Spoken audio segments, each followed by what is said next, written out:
Mga kapuso, sa tulong ng ating partners at sponsors, matagumpay pong naisagawa ng GMA Kapuso Foundation ang Give a Gift Surgical Outreach Program sa Sulu.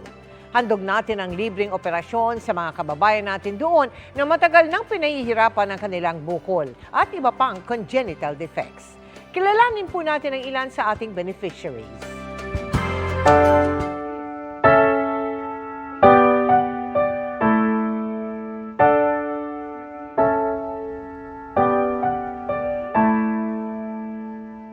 Sa edad na 8, marami nang pinagdaanan ng pagsubok ang batang si Sharifa mula sa Patikul sa Sulu. Ipinanganak kasi siyang walang butas ang puwet.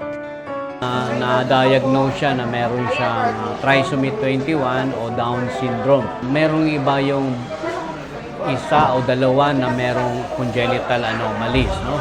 Isa yung sa kanya yung walang butas ang puwet or imperforate anus. Naoperahan naman daw ito noong 2019 sa isang medical mission sa Maynila. Pag-uwi namin dito is naabutan kami ng lockdown ng 2020 na. Hanggang sa nagsara yung puwet na inoperahan. Nakakaapekto naman sa paghahanap buhay ni Anggi ang tumubong bukol sa kanyang daliri na kumikirot sa tuwing tatamaan ng tali at lambat kapag siya ay mangingisda. Ang kondisyon ni na Anggi at Sharifa, ilan lang sa ating tinugunan sa Give a Gift Surgical Outreach Program ng GMA Kapuso Foundation sa Sulu.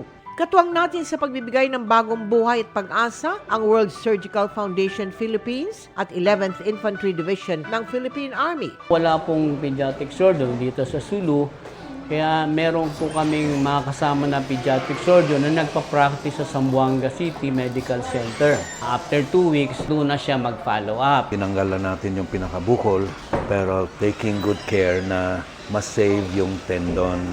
Nag-turnover din tayo ng mga gamot at vitamins sa Camp Chodolfo Bautista Station Hospital at Sulu Provincial Hospital. Sa mga nais magbigay ng suporta sa aming Give a Gift Surgical Outreach Programs, maaaring magdeposito sa aming bank accounts o magpadala sa Cebuana Luwilier. Pwede ring online via GCash, Shopee at Lazada.